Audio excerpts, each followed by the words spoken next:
This is 7/11/11, July 11th, 2011, and it's Yul Brynner's birthday, July 11th. He's a very interesting chart. He had like all planets except for two in Cancer in the first house. I'd never seen anything like that, ever.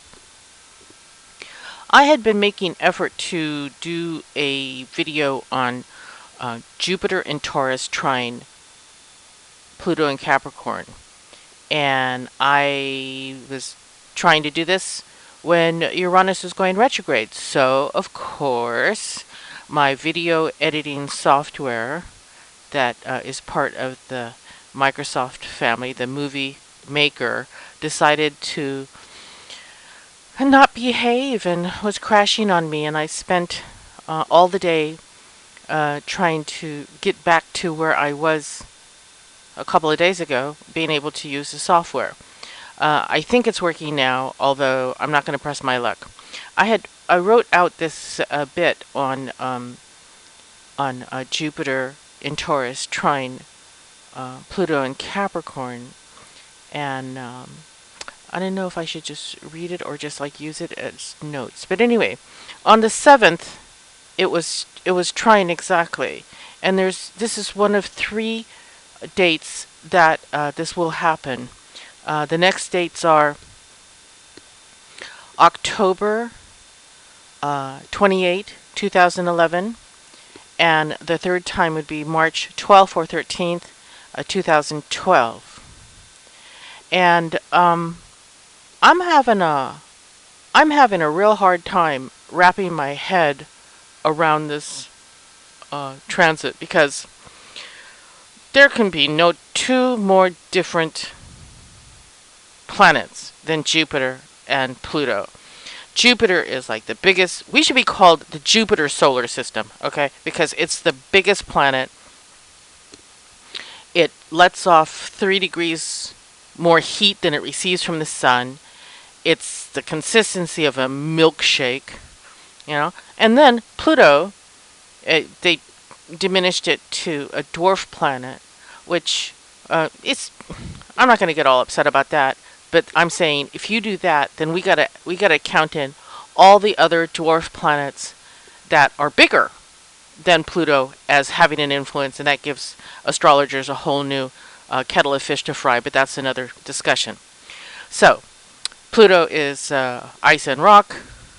It's got this weird orbit, like it came in from another place, and it's just like, and Jupiter, being Jupiter is expansive, it's optimistic, and it's kind of upbeat. It inflates or exaggerates things. I mean, like I have Jupiter in the first house, so I get fat. You know, it's like the first house is your body, and so Jupiter in the first house. Although I'm lucky, I've been in car wrecks, I've walked through riots where people are getting tear gassed. I came out okay. Other people got hurt.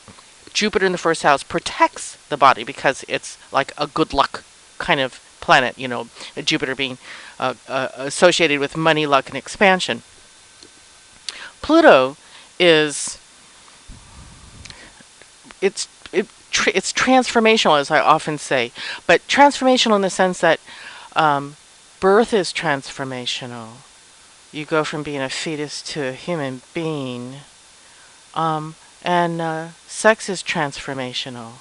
I mean, you can't be like a kind of a virgin or kind of not. It's an either or sort of situation, and so death is transformational.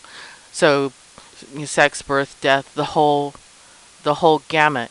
And Pluto deals with the shadowy things. Things are usually kind of secretive, and because it's like the lord of the underworld, and it can shine a light into hidden places and stuff. Okay.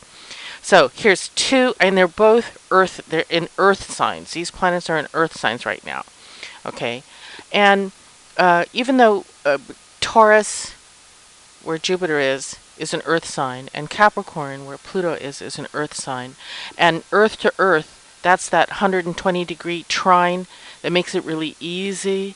Okay, well, what is Pluto's supposed to be doing right now. Pluto's supposed to be transforming the government and transforming corporations and shining a light into the shadow of all these wicked Rupert Murdoch kind of people who are doing sneaky stuff and busting their chops about it because Uranus and Aries is saying, "Go get him," and Saturn and Libra is saying, throw the book at him, the letter of the law. And then Jupiter says, "Oh, I'm in Taurus. Woo me with a baked potato.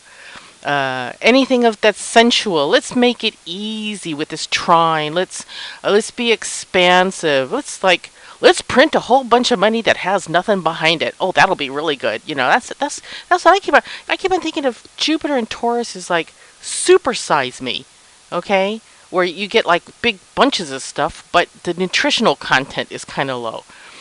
At this time when we're supposed to be coming up with an agreement about America's debt ceiling and Greece is having its problems with its financial situation, and the bankers are all laughing up their sleeves in the Bahamas with their hidden ill-gotten gains, like that.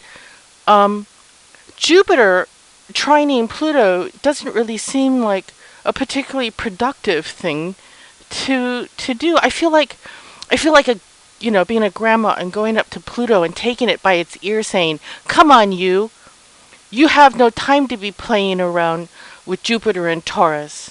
All that indulgent, let's eat, drink, and be merry kind of laying on the couch bacchanalia. You got work to do, But Jeff Jower at he and Rick Levine had their monthly forecast at I think it's Soul Foods Books up in Washington State. I think it's Redmond.